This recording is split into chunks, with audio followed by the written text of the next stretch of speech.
Au fil des siècles, de nombreux artistes ont laissé dans leurs œuvres des indices entourant le mystère de Rennes le Château. De Jules Verne à Nicolas Poussin, en passant par Léonard de Vinci, dont le rôle a été caricaturé par la machine médiatique américaine au travers du Da Vinci Code. Les puissants de ce monde ont toujours prêté le plus grand intérêt au mystère entourant la région du Razès, comme Rennes le Château, Rennes-les-Bains, le Pic du Bugarache, ainsi que les autres lieux qui leur sont liés, comme Stenay ou Gisors. Louis XIV conservait dans ses appartements privés le fameux tableau des bergers d'Arcadie de Nicolas Poussin reproduisant les paysages du Razès. Sa mystérieuse inscription, Et in Arcadia ego, a été reproduite sur le monument des droits de l'homme érigé par François Mitterrand à Paris, lui-même féru de sciences occultes, et qui s'était rendu à Rennes le Château durant sa campagne présidentielle de 1981. André Malraux, qui a fait envoyer l'armée pour fouiller Gisors. Ou encore Heinrich Himmler qui envoya l'archéologue Otto Rahn enquêter sur les troubadours et les cathares sur les traces du Saint Graal dans les Pyrénées. Pour ne citer que ce flot d'indices plus ou moins farfelus ou légitimes perdure aujourd'hui, notamment au travers des films de Robert Zemeckis ou de Steven Spielberg. Comme pour le décor des bergers d'Arcadie, beaucoup ont relevé la ressemblance des paysages du film Rencontre du troisième type, de Steven Spielberg avec les paysages du Razès.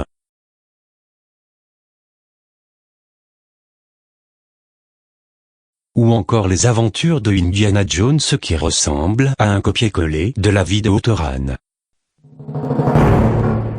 Indiana Jones est un héros à part dans l'univers des films d'action.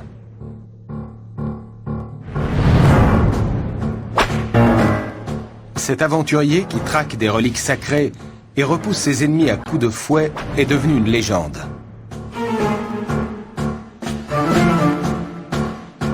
Mais s'agit-il d'une pure fiction? Ou ce personnage est-il inspiré d'un homme réel?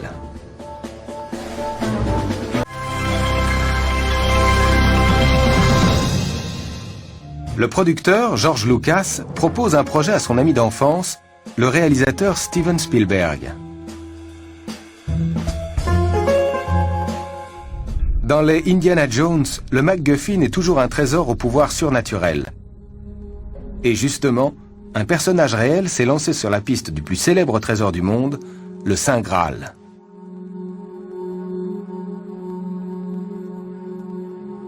Il s'appelait Otto Rahn. Otto Rahn est un archéologue allemand du début du XXe siècle qui a consacré sa vie à chercher le Graal. À l'hiver 1932, Otto Rahn va explorer un château au pied des Pyrénées.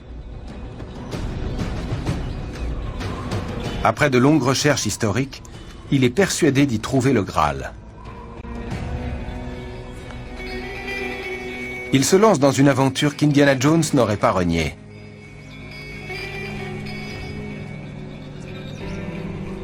Le château de Montségur, en Ariège, a été le dernier refuge des cathares. Cette secte chrétienne hérétique, apparue entre le Xe et le XIIe siècle, aurait conservé de nombreux trésors religieux. Après avoir étudié les textes médiévaux, il est persuadé qu'ils étaient les gardiens du Saint Graal et qu'ils l'ont caché à Montségur. Un jour, en 1933, Himmler entend parler d'Otto Rahn, qui avait écrit plusieurs livres sur le Graal et les secrets des cathares.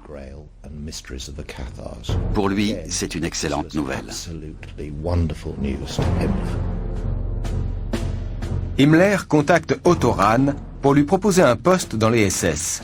Himmler achète le château de Wewelsburg, dans l'ouest de l'Allemagne, avec l'ambition d'imiter celui du roi Arthur, Camelot.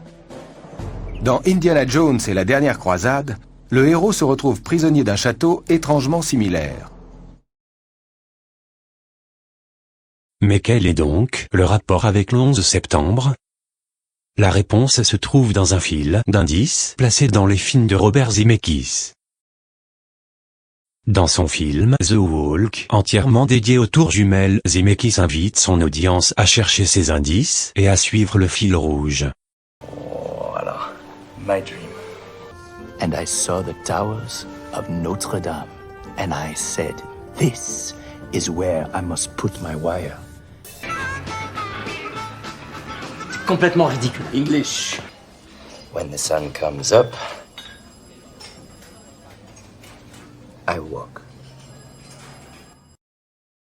Ou encore, dans son film Contact, des extraterrestres envoient une vidéo de Adolf Hitler aux Jeux Olympiques de 1936. Dans les lignes vidéo entrelacées se trouve un message caché. Zemeckis invite ici les spectateurs à lire entre les lignes pour trouver des messages cachés. Jackpot. En effet, l'abondance de références subliminales aux événements de New York en 2001, dans les films de Zemeckis, a interpellé un grand nombre de spectateurs. En voici un récapitulatif. Cher Dr. Brown, la nuit où je suis parti dans le passé, vous allez être tué par des terroristes. Je voudrais que vous preniez toutes les précautions nécessaires pour éviter ce terrible désastre. Dans le film culte « Retour vers le futur » de 1985, lors de la séquence du centre commercial des Deux Pins, nous sommes les témoins d'une soudaine attaque surprise terroriste, perpétrée par un groupe de terroristes islamistes. L'attaque a lieu à la promenade des Deux Pins, qui fait référence aux tours jumelles. Si nous tournons le panneau à l'envers, les chiffres de l'horloge indiquent 9, 1, 1 ou 9 et 11. Les deux pins symbolisent les deux tours jumelles. Avant l'attaque terroriste, les deux pins sont présents, mais après l'attaque, les deux pins ont disparu, remplacés par un seul pin. Cela a eu lieu le 11 septembre, quand les tours jumelles ont été détruites, et remplacées plus tard par une tour unique, le One World Trade Center. Étrangement, dans cette scène, Doc nous montre deux chronomètres qui affichent de manière codée le 11 septembre. Nous verrons plus loin que 9/11 ou 11/9 a quasiment la même signification. Ceci est confirmé dans le film Bienvenue à Marouen, sorti en 2018, dans lequel Robert Zemeckis montre une DeLorean en Lego, dans laquelle le double message 9/11 est de nouveau inscrit.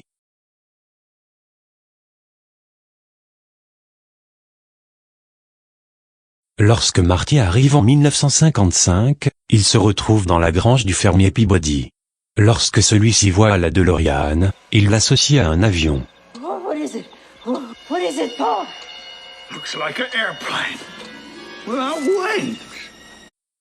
Dans la scène suivante, la DeLorean écrase un des deux pins jumeaux. Est-ce seulement une coïncidence? Les pins symbolisent les tours, et ce système de symboles est confirmé dans Retour vers le futur numéro 2, où nous voyons les deux pins apparaître encore, sur un écran de projection de cinéma, dans la future maison de Marty. La famille de Marty se réunit autour de l'écran de cinéma, et les deux pins se transforment en tours jumelles. C'est parce que les deux pins symbolisent les tours jumelles. Les pins sont les tours, les pins, les tours. Et le centre commercial des Deux Pins est le centre commercial des tours jumelles. C'est pourquoi toutes les horloges ici indiquent secrètement le 11 septembre, et pourquoi il y aura une attaque de terroristes islamistes, engendrant la destruction des Deux Pins, ou des tours jumelles. Mais l'apparition des tours n'est pas une toile de fond prise au hasard, parce que nous pouvons voir la Statue de la Liberté, positionnée de manière aussi secrète que les tours, faisant de cette séquence une recréation secrète de la ville de New York, où la famille de Marty s'est rassemblée pour regarder Ground Zero. Parmi ces trois personnages regardant Ground Zero, l'un d'entre eux est complètement à l'envers. Mais dans la trilogie Retour vers le futur, c'est la seule et unique fois qu'un personnage apparaît à l'envers. L'indice donné ici est de regarder l'écran depuis son point de vue, et de retourner la scène. Et lorsqu'on le fait, les tours jumelles sont clairement montrées en train de tomber. Dans l'histoire entière du cinéma, cette séquence de Retour vers le futur est la représentation la plus littérale jamais faite, montrant les tours qui tombent. Alors, comment est-il possible que cette séquence apparaisse dans une histoire incluant déjà une attaque terroriste, par des islamistes, aux Deux Pins, le 11 septembre, car les Deux Pins sont les tours jumelles, et qui s'avère être la meilleure représentation par Hollywood, de l'effondrement des tours jumelles.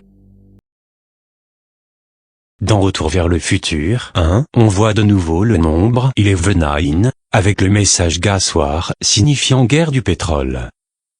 Dans le film La Grosse Magouille, sorti en 1980, produit par Steven Spielberg, un des protagonistes se déguise pour commettre un attentat.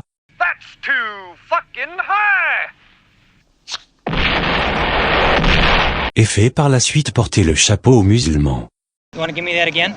Well, yes. As I say, Inspector, I heard this large explosion, and I rushed out. I couldn't tell what was going on. I saw the car over there in flames, and all these strange little characters, you know, towels on their heads, weird little goatees and stuff, running around yelling, Ayatollah, Ayatollah. And then they all got in the car and drove away. I guess it was Iranian students out to discredit the American way of life. I can't imagine who else would do such a thing. Let's go. Dans Retour vers le futur 2, on retrouve l'ayatollah Khamenei, aux côtés de Oussama Ben Laden, et de Ronald Reagan.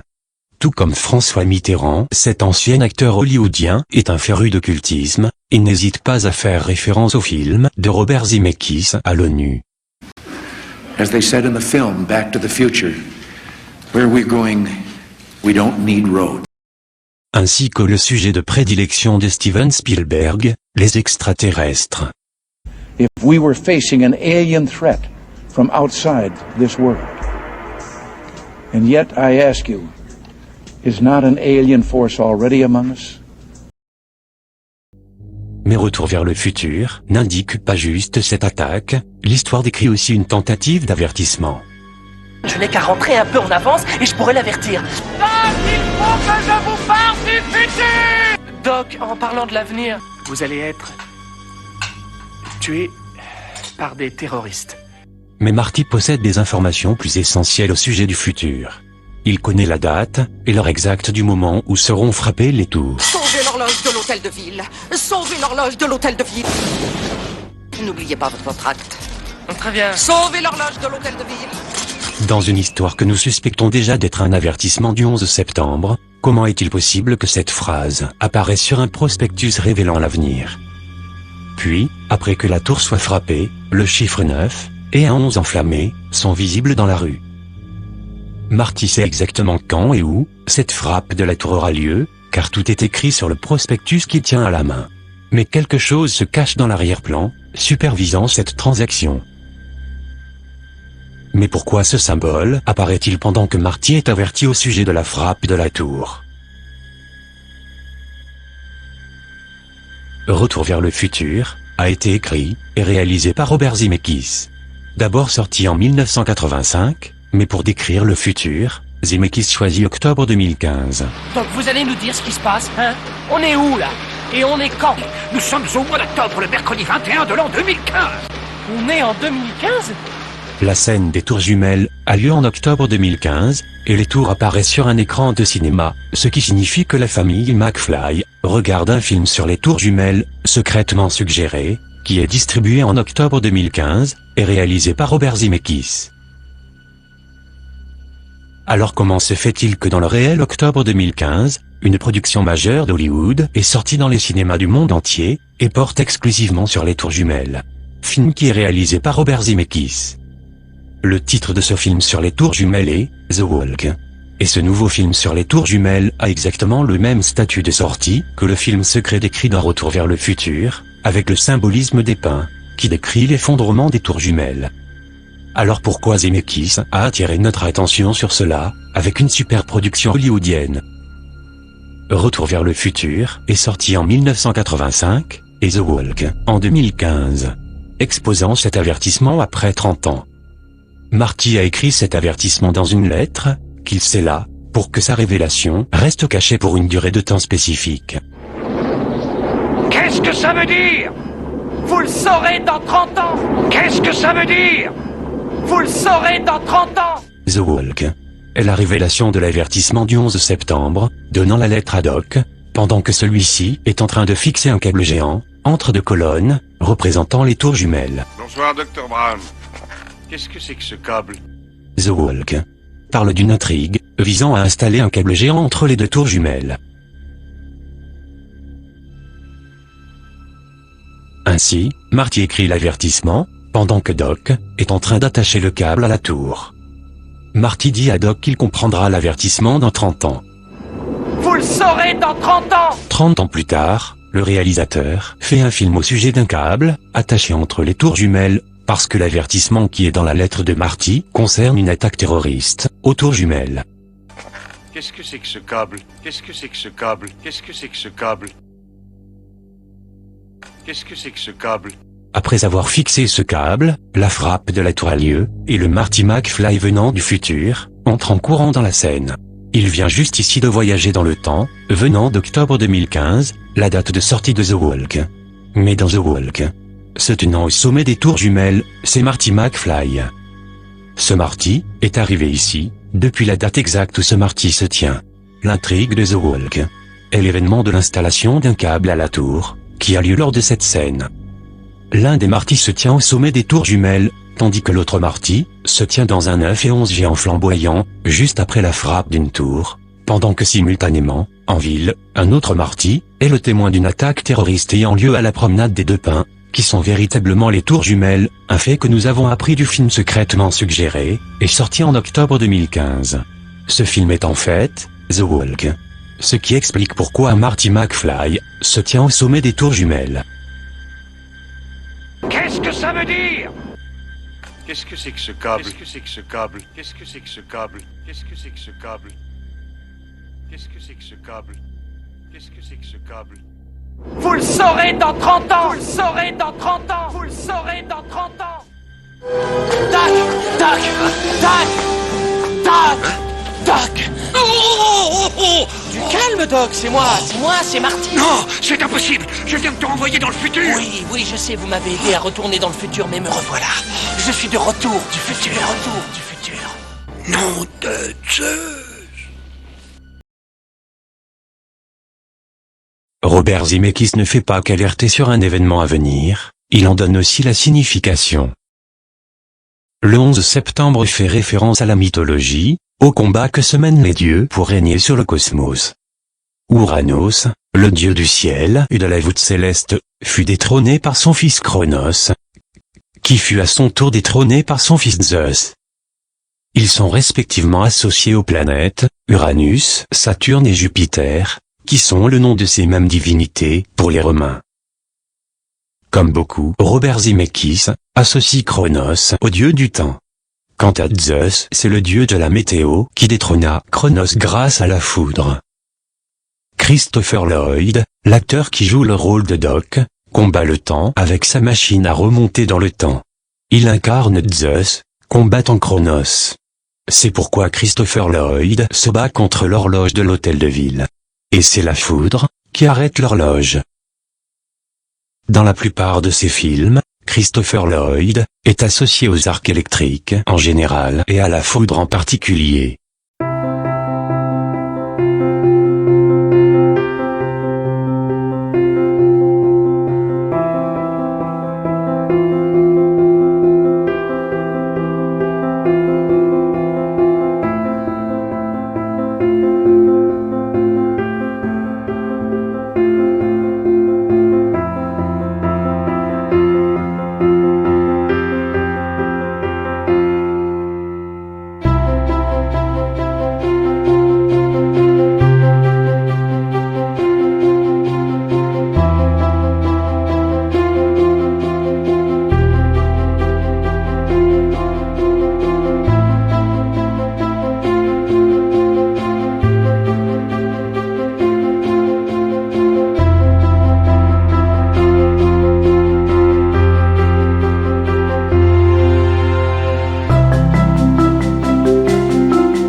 Cronos est le leader des Titans, Zeus celui des Olympiens.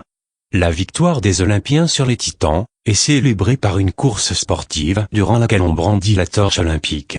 C'est pourquoi après sa victoire sur Cronos, Zeus allume une torche géante et court dans un couloir de feu, en levant étrangement la main, comme s'il brandissait une torche.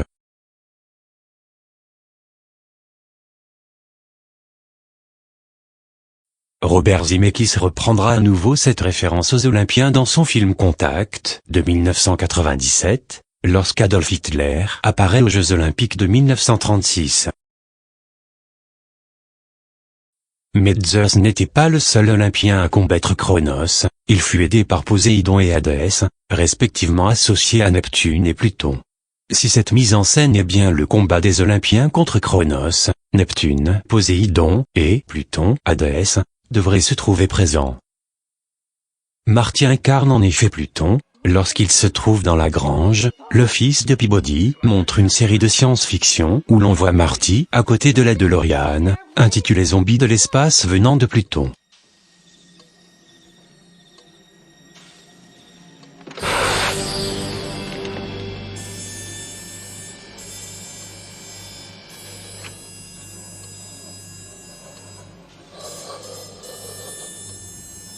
Ce message est très important pour les créateurs du film. En effet, le patron d'Universal, Sid Sheinberg, voulait carrément appeler le film « Le voyageur de l'espace venant de Pluton ».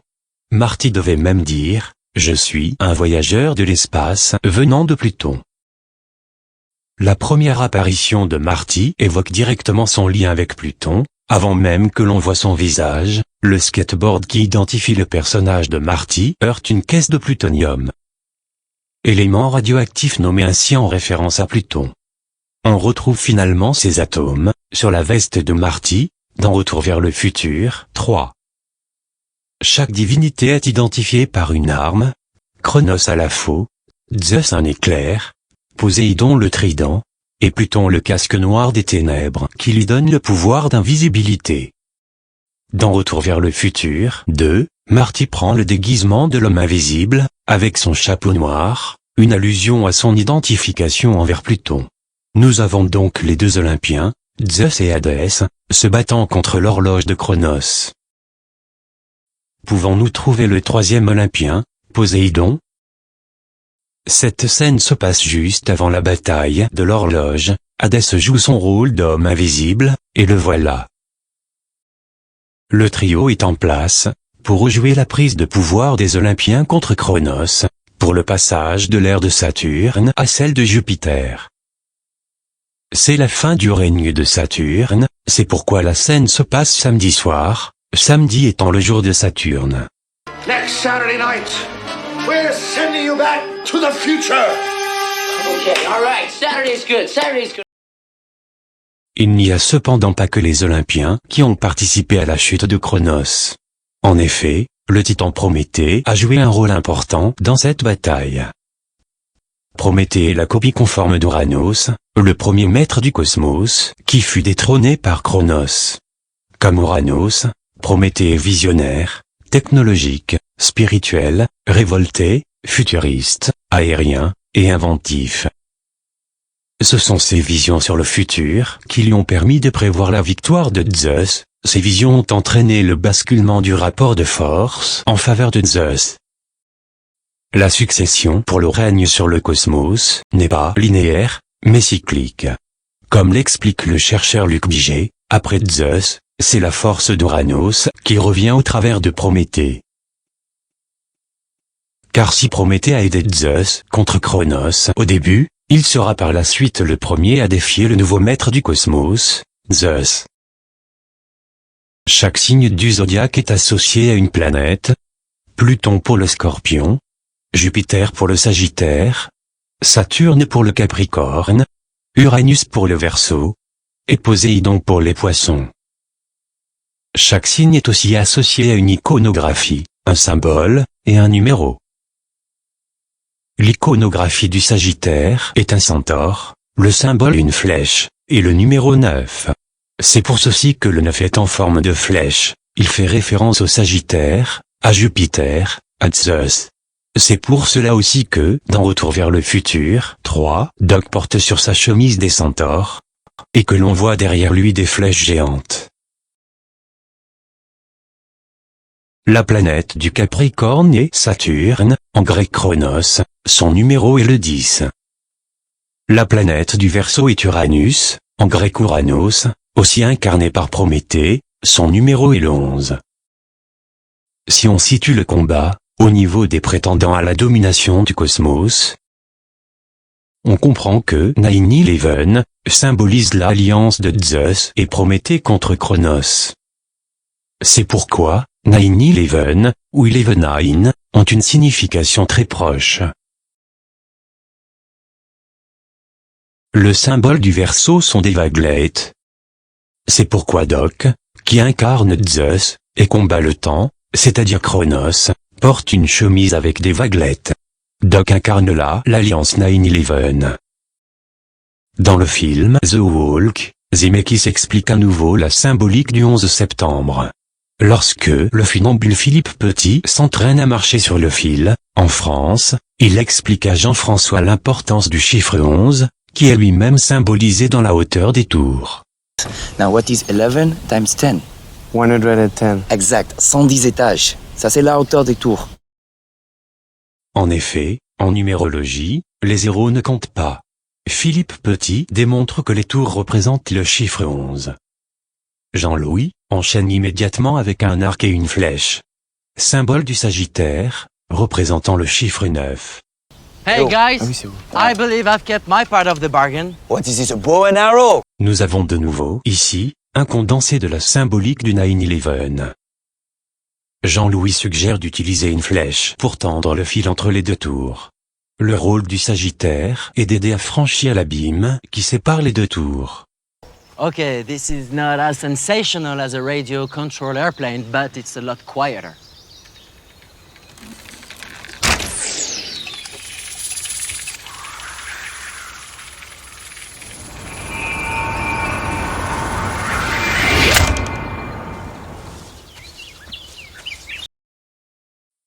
Comme chaque tour représente le chiffre 11, elle donne un ensemble de 22. Dans les sciences occultes, ainsi qu'autour du mystère de Rennes-le-Château, le nombre 22 est très important. Comme les 22 arcanes majeurs du tarot, ou encore les 22 lettres de l'alphabet hébreu.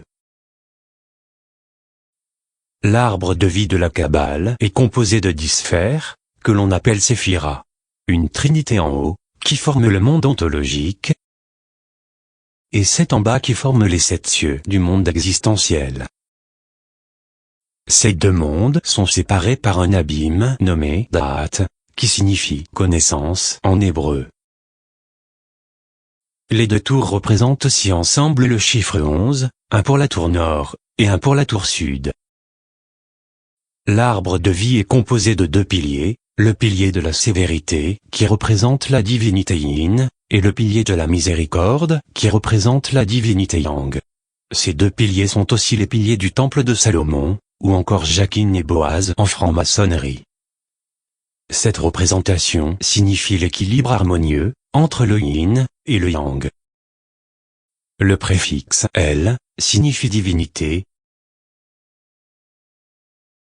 et le suffixe even signifie égalité. D'où le fait que 11 se dit 11 en anglais, car il est composé de 2 barres droites, formées par les 2 chiffres 1.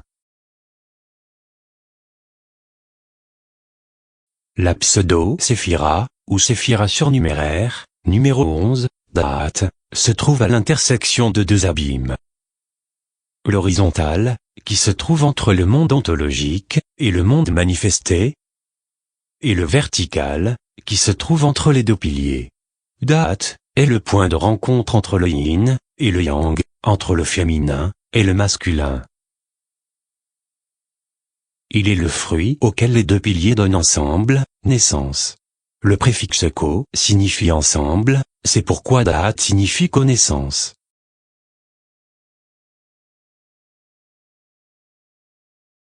L'arbre de vie est un archétype qui s'applique à toutes les échelles, comme le système solaire, ou le corps humain. Transposé sur le corps humain, il correspond au chakra. Dhat se situe donc au niveau du chakra du cou.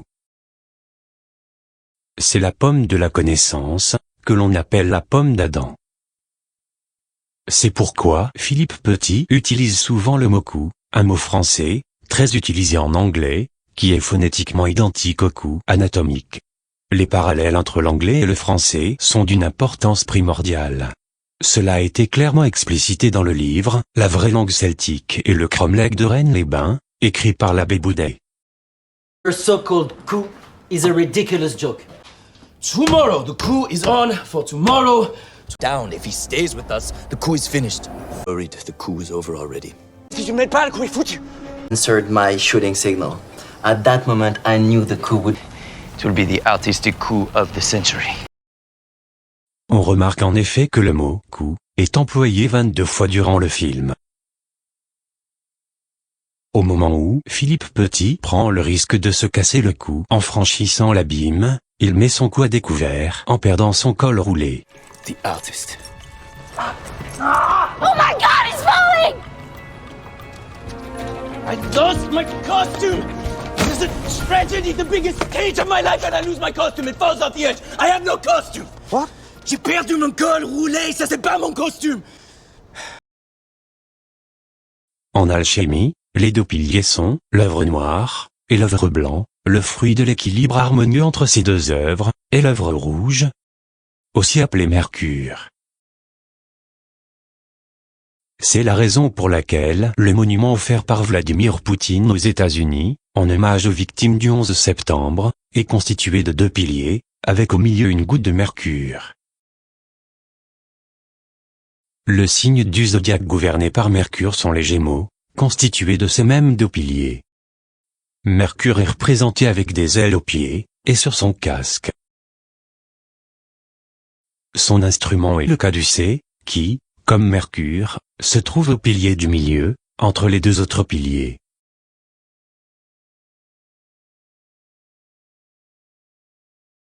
Les ailes de Mercure sont représentées par des oiseaux. En effet, lorsque Philippe Petit se trouve entre les deux tours, un oiseau vient le perturber. Car le rôle de Mercure est celui du perturbateur et du provocateur. Quand Annie perturbe Philippe, lors de son entraînement entre les deux piliers, il la compare à un hibou. You're a tempest! You are a terrible hurricane winds that howl between the towers! Le fil qui unit les deux tours, masculine et féminine, est aussi illustré par un fil de salive, qui semble rajouté au montage lorsqu'Annie et Philippe s'embrassent.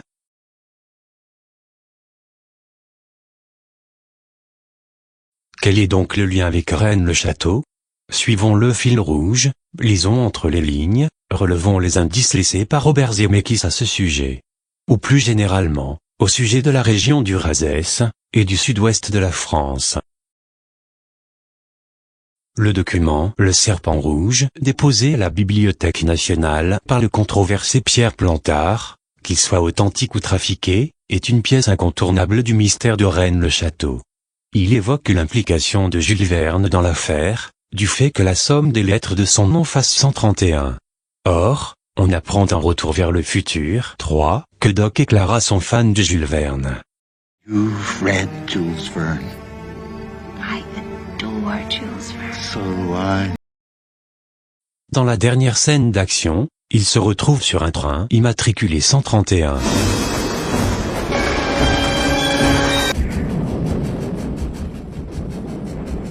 Et juste après, quand ils reviennent en 1985, dans la locomotive, Doc et Clara présentent leurs deux enfants, qui s'appellent Jules et Verne.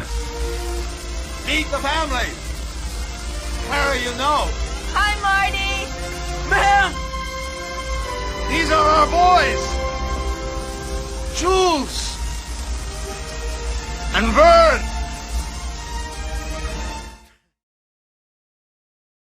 Dans Retour vers le futur 1, de nouveau, on voit en dessous de la référence au 11 septembre, le nombre 131.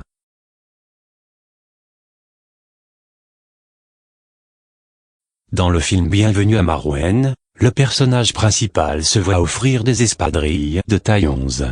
I found these in the thrift shop. Oh, wedges! Definitely vintage. 1960s, size 11. The lady in the shop said they were espadrilles. Cool. Espadrille wedges, thank you. You're welcome. Les espadrilles sont des sandales pyrénéennes. La métaphore indique ici qu'il y a quelque chose au pied des Pyrénées, en rapport avec le chiffre 11. Rennes-le-Château se trouve dans le département de l'Aude, qui est le département numéro 11. Le film Bienvenue à Marouane est sorti un 21 décembre. Jour pour lequel la machine médiatique internationale monta en épingle une hystérie collective autour de Bucarache, et la fin du calendrier Maya en 2012.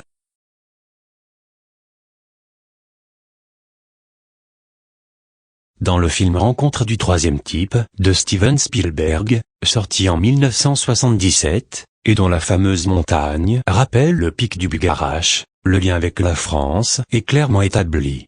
En effet, le chef de l'expédition est un Français, joué par François Truffaut. Look, I want to talk to the man in charge. Parlez au chef. Mr. Lacombe is the highest authority. He isn't even an American. Je n'aurai pas les réponses. Monsieur Neary, êtes-vous un artiste, un peintre? Mr. Neary, are you an artist or a painter? Et on trouve en haut du pic, un drapeau français. Même si ni Bienvenue à Marouane, ni Rencontre du troisième type ne se passe aux États-Unis, le lien avec la région du Razès est clairement établi. Dans le film The Walk, bien qu'Oni Philippe Petit nie son aventure née de lien avec le sud-ouest de la France, Robert Zemeckis l'associe à un troubadour. So now picture Paris. Here I am, a self-proclaimed wire walker that nobody on earth cares about, surviving as a troubadour, performing in the streets. Or, les troubadours sont originaires d'Occitanie. Lorsque Philippe Petit se fait passer pour un journaliste, il prend le nom de Toulouse Cézanne. Hours are open for business. Mr. Zoli, excuse me. Toulouse Cézanne from the magazine L'Architecte. Could you please tell me the exact distance between the north corner of the south tower and the south corner of the north tower? What? The exact distance between the towers. Cézanne était un nom de peintre, associé à Toulouse. Cela fait inévitablement penser au peintre Toulouse-Lautrec, qui est la personnalité la plus connue de la ville d'Albi. Les cathares sont aussi appelés les albigeois. Ces deux sujets, les troubadours et les cathares, sont centraux dans l'affaire de Rennes-le-Château. Ce sont aussi les deux sujets auxquels Otto Rahn, l'homme qui a inspiré Indiana Jones à Steven Spielberg et George Lucas, a consacré sa vie. Dans Forrest Gump, Robert Zemeckis fait un clin d'œil au réalisateur Roman Polanski, qui 5 ans plus tard tournera le film La 9e porte au château de Puyvert, situé dans le Razès, et étroitement lié au mystère de Rennes-le-Château.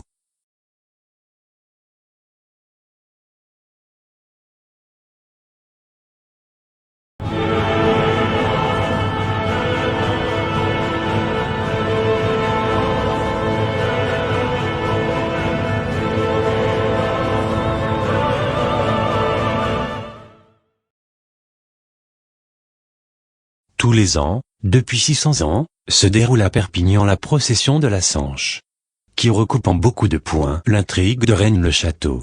Les participants sont vêtus de cagoules, qui ne sont pas sans rappeler le Ku Klux Klan. Or, le nom de Forrest Gump, lui vient d'un de ses ancêtres qui a fondé le Ku Klux Klan. Now, when I was a baby, Mama named me after the great Civil War hero, General Nathan Bedford Forrest. She said we was related to him in some way, and what he did was, he started up this club called the Ku Klux Klan.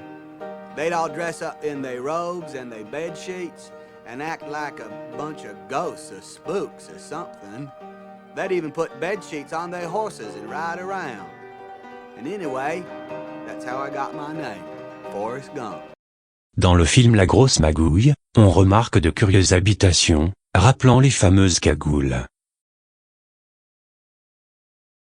Une autre référence à Toulouse est aussi faite lors de l'entraînement.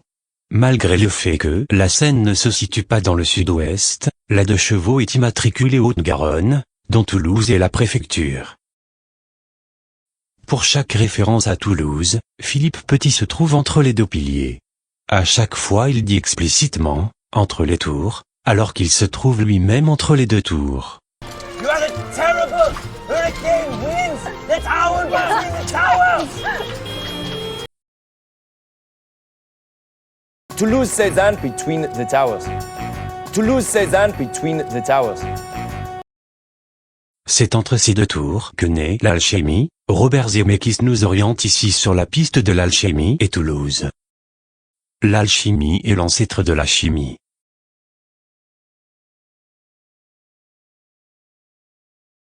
Or, 10 jours après le 11 septembre a eu lieu l'explosion de l'usine chimique AZF, à Toulouse, le 21 septembre 2001. C'est-à-dire, 110 ans, jour pour jour, après la célèbre découverte d'un tombeau, par l'abbé de Rennes-le-Château, Béranger Saunière, le 21 septembre 1891. 110. Exact, 110 étages. Ça c'est la hauteur des tours. Pour certains journalistes, et certains enquêteurs de la DCRI Midi-Pyrénées ayant travaillé sur le dossier, comme Gilbert Abbas, la piste privilégiée était celle de l'attentat. Avant de poursuivre, il est nécessaire de savoir réduire les nombres en numérologie.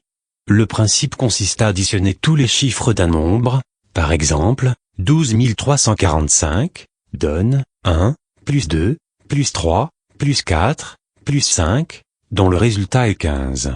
On continue ainsi, jusqu'à ce qu'il ne reste plus qu'un chiffre. Sauf dans 3 cas. Si l'on tombe sur les nombres 11, 22, ou 33, on garde les 2 chiffres. Car ces nombres sont considérés comme des vibrations mètres. Ici, 15 n'est pas une vibration mètre, on continue donc à le réduire. 1, plus 5, est égal à 6. Donc la réduction de 12 345 est 6.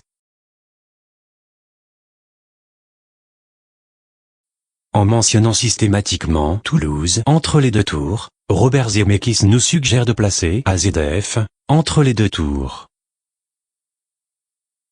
La tour sud s'est écroulée à 9h59, la tour nord à 10h28, ce qui fait un laps de temps de 29 minutes. Nous reviendrons plus tard sur l'importance du chiffre 29. Commençons par placer AZF entre les deux tours, l'explosion ayant eu lieu à 10h17. Il s'écoule 18 minutes entre 9h59 et 10h17. Et, entre 10h17 et 10h28, s'écoule 11 minutes. Le 11 étant une vibration mètre, on le conserve ainsi. Pour le 18, on additionne 1 et 8, cela donne 9. On obtient donc la date 9, 11.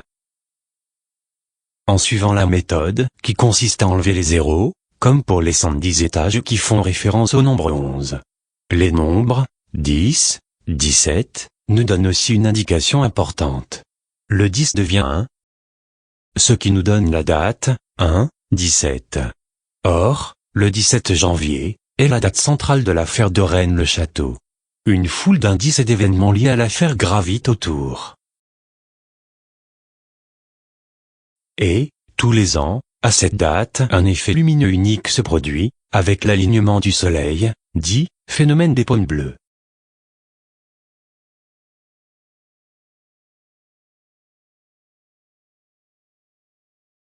Le franchissement de l'abîme signifie le passage d'un monde à un autre monde. Le point de départ étant la première tour, et le point d'arrivée la seconde tour. L'ensemble des 3 lettres, A, Z, F, n'est curieusement pas un sigle de 3 mots, mais des 2 mots, azote, fertilisant. L'usine chimique aurait logiquement dû s'appeler AF. La mise en exergue du A et du Z nous renvoie au livre de l'Apocalypse, verset 22-13. Je suis l'alpha et l'oméga, le premier et le dernier, le commencement et la fin. Cette formule est par ailleurs reprise dans le verset 1, 17, correspondant à la combinaison 1, 17, précédemment évoqués.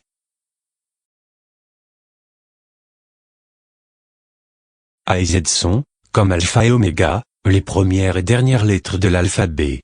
AZF évoque donc ce voyage, de A à Z, d'une tour à l'autre tour. Une traversée, dont le point d'arrivée est l'entrée dans une nouvelle ère. Cette ère est l'ère du Verseau, théorie promue en France par Paul Lecourt, maître à penser du controversé Pierre Plantard, qui est à l'origine de la popularisation du mystère de Rennes-le-Château envers le grand public. L'ère du Verseau doit succéder à l'ère des Poissons, elle correspond à une naissance. En effet, les Poissons sont un signe d'eau, qui correspond à une période de gestation dans le liquide amniotique. Bien que le mot Verseau contienne le mot eau, c'est un signe d'air. Lors de la naissance, on entre en effet dans le monde de l'air, on respire de l'air pour la première fois. Mais comme le nom, verse, eau, l'indique, la naissance est aussi le moment où l'on verse sur les eaux. Par l'épanchement du liquide amniotique. L'iconographie du Verseau est un personnage versant de l'eau contenue dans une cruche. La lame du tarot correspondant au Verseau est la 17. Le ventre rebondi de la femme qui verse l'eau évoque l'accouchement. Par ailleurs, le 17 est un des chiffres d'Uranus, qui gouverne le signe du Verseau, et dont la période de rotation est de 17 heures. Le symbole du Verseau représente l'effet de l'invisible sur le visible, l'effet du vent sur la surface de l'eau. Il existe donc un lien fort entre les Poissons et le Verseau.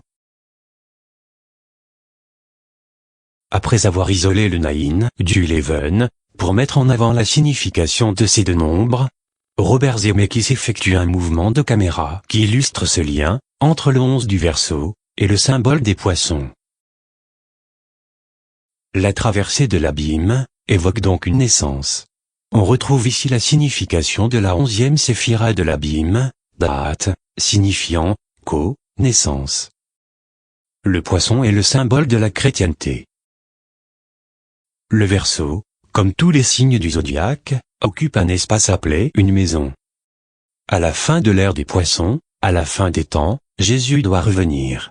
À une échelle cyclique plus courte, le retour de Jésus est symbolisé par sa résurrection, à Pâques. Dans Luc 22:10, Jésus dit au sujet de son retour pour Pâques, « Vous rencontrerez un homme portant une cruche d'eau. Suivez-le, dans la maison où il entrera. » Jésus invite ses disciples à entrer dans l'ère du Verseau, lors de son retour, à la fin de l'ère des Poissons. Dans le film Contact, on retrouve la flèche, qui permet le franchissement de l'abîme, au-dessus de laquelle se trouve écrit en japonais, « Pas encore né ». Robert Zemeckis nous invite, ici, à adopter un regard oriental sur le sujet. Comme l'explique l'occultiste français René Guénon, la complémentarité polaire du monde occidental est le monde oriental. Cela explique pourquoi, après avoir surpris le monde entier avec les scénarios très originaux de Retour vers le futur 1 et 2, Robert Zemeckis aborde le thème vu et revu du western dans Retour vers le futur 3. Western en anglais signifie Occident. La force Yang, qui a donné son nom à l'Occitanie. Dans Retour vers le futur 3, Doc cache sa machine à voyager dans le temps dans une mine. I attempted to reach the center of the earth.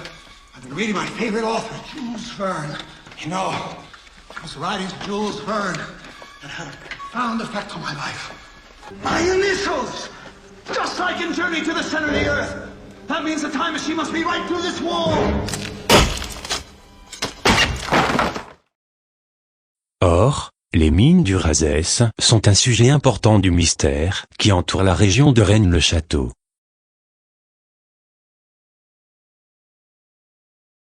Si nous suivons l'invitation de Robert Zemeckis et René Guénon à regarder du côté yin des sciences occultes orientales, on tombe inévitablement sur le Yiking.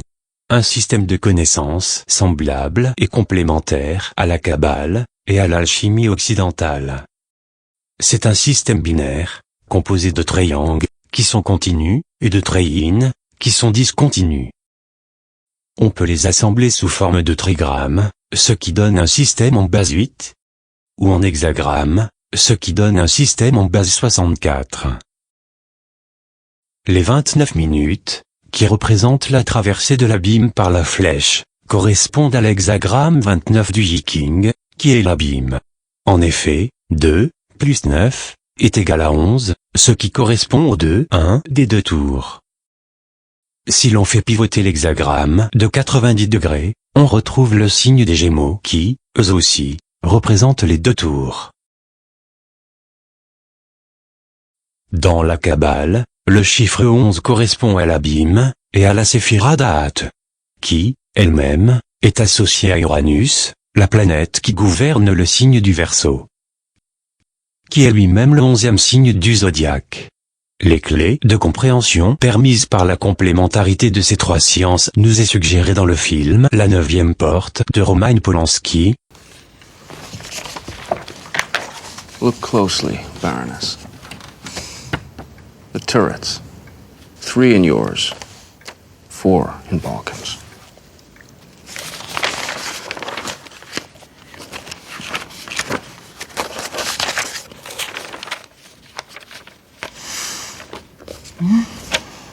Amazing. I'm convinced there'll be a third one in here somewhere. 3 variations and 3 copies makes 9. Coincidence or something more? Maybe Torquia hid the secret of the 9th gate in 3 books, not 1. Ou encore dans Tintin et le secret de la licorne. Je te tiens.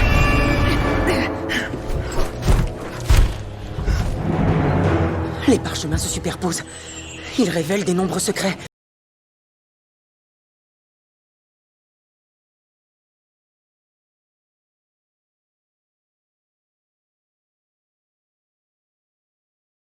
Le nombre 29 n'est pas anodin. Alors que l'explosion de l'usine AZF a fait 30 morts, la page Wikipédia fait état de 29 morts. Le nombre 30 a été remplacé par 29, en 2006, par un utilisateur prenant comme référence un organe de la machine médiatique américaine, le New York Times. Plus tard, un autre utilisateur rajoutera 30 comme nombre de blessés, avec pour référence le rapport officiel du gouvernement français.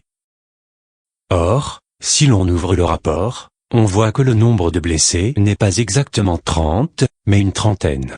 Et que le nombre officiel de 30 blessés est inscrit une ligne au-dessus. Le contributeur de Wikipédia a délibérément laissé le nombre erroné de 29 morts, alors qu'il avait le chiffre exact sous les yeux. Et il a rajouté le chiffre 30, alors que celui-ci est approximatif. On peut en déduire que, quelles que soient leurs intentions, des personnes ont consciemment ou inconsciemment tenté de faire passer un message au sujet de l'importance du nombre 29. On apprend aussi une autre différence entre l'anglais et le français, sur la page Wikipédia de Retour vers le futur. Dans la version anglaise, la machine à voyager dans le temps a besoin d'une détonation de 1,21 gigawatts pour fonctionner. Mais, dans la version française, c'est une détonation de 2,21 gigawatts. Or, la détonation de l'explosion de l'usine AZF s'est produite dans le hangar 221.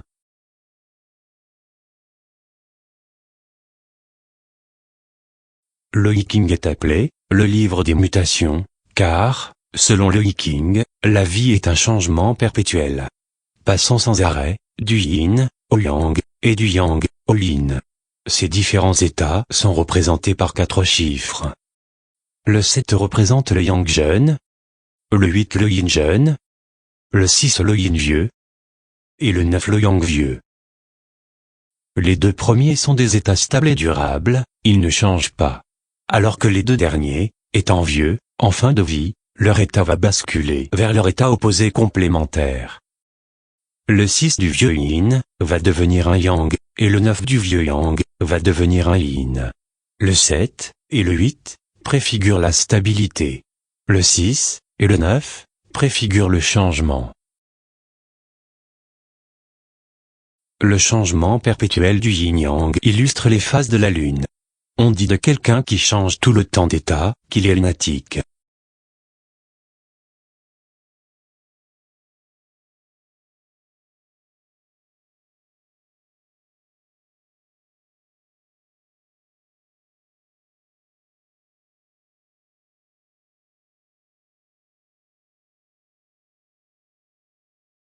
La lune gouverne le signe du Cancer,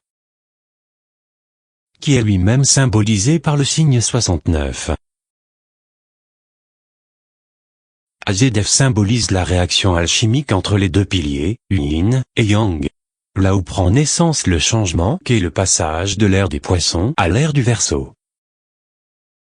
C'est pourquoi un cancéropôle fut construit sur le site après l'explosion. Ayant la forme d'un gigantesque crabe, iconographie du signe du Cancer.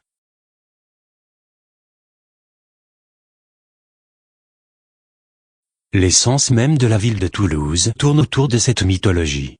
Le plus célèbre monument de la ville, qu'est la basilique Saint-Cernin, est un hommage à son évêque Saint Saturnin, qui incarne la planète Saturne. Il fut mis à mort par des païens adorateurs de Jupiter. Ce triste sort illustre la fameuse victoire de Zeus contre Cronos. Les bourreaux de Saint Saturnin l'ont attaché à un taureau, qui l'a traîné dans la ville, jusqu'à ce que mort s'ensuive. La rue départ du supplice porte depuis le nom de l'animal, rue du Tord. Il fut par la suite sacrifié à l'emplacement de l'actuelle gare Matabio. Matabio, signifiant en occitan, tuer le bœuf. L'animal incarne sans équivoque le signe du taureau. En effet, l'importance de la mythologie pour Toulouse est marquée en son cœur par un immense zodiaque placé au milieu de la place du Capitole.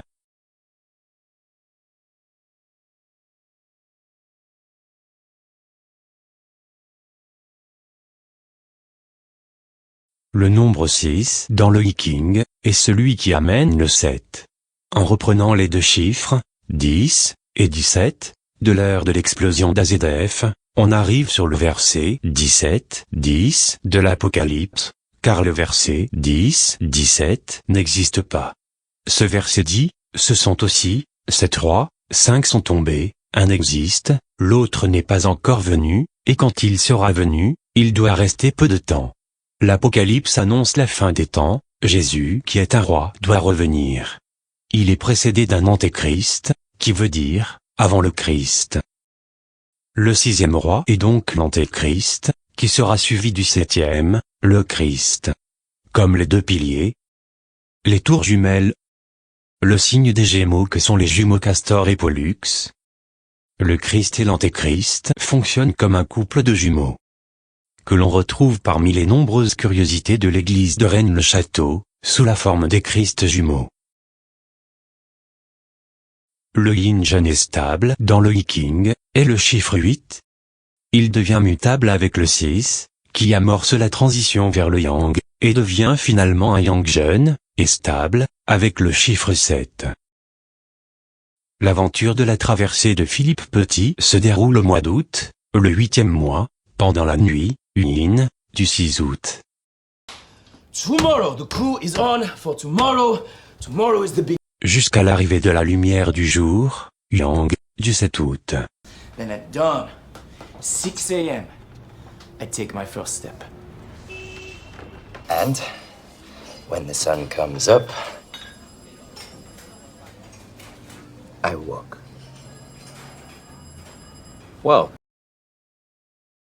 Si l'on reprend cette approche du Viking avec l'utilisation des trigrammes, le 6 devient 666, et le 7 devient 777.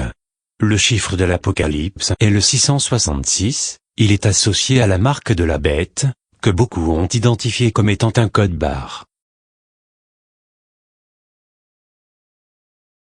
Dans Retour vers le futur 1, Marty porte une chemise couverte de code barre.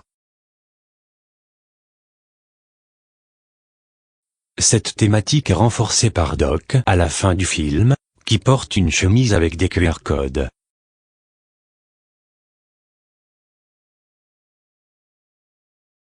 La thématique est validée, quelques secondes après, avec un dernier code barre, mis en plein écran.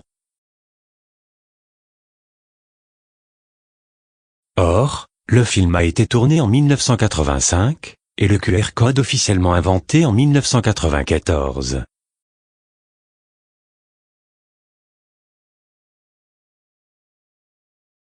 Beaucoup d'artistes font le signe 666 avec l'œil.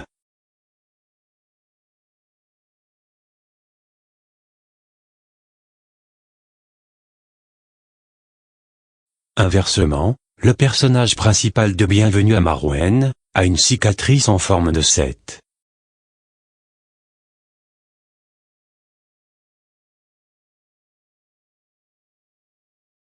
La série Twin Peaks de David Lynch est elle aussi articulée autour de la thématique des deux piliers, les Twin Towers. L'iconographie de Twin Peaks est une loge au sol strié noir et blanc, avec un rideau rouge, reprenant la symbolique des 3 œuvres de l'alchimie. Robert Zemeckis fait un clin d'œil à Twin Peaks dans Forrest Gump, avec le chapeau et la veste de l'entraîneur. La saison 3 de Twin Peaks, qui est sortie en 2017, soit plus de 25 ans après les saisons 1 et 2, inclut de nouveaux thèmes tout à fait singuliers comme des lieux situés hors de la ville de Twin Peaks. Notamment, une faille spatio-temporelle à New York.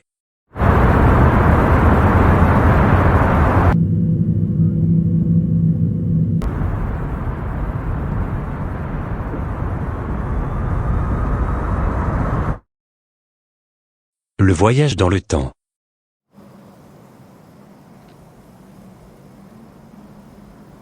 What year is this? Et, le personnage principal ayant un jumeau maléfique, qui arrive sur Terre avant son double bienveillant.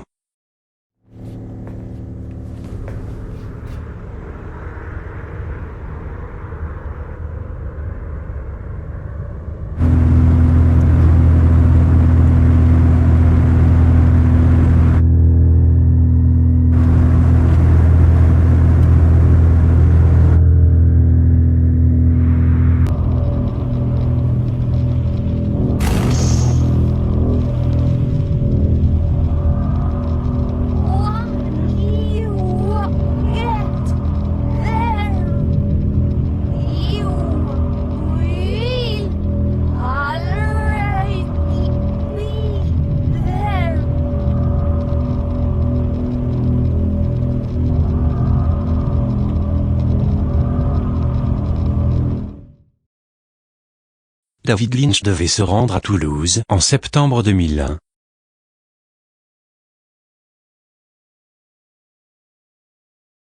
Mais il n'a pas pu à cause des attentats.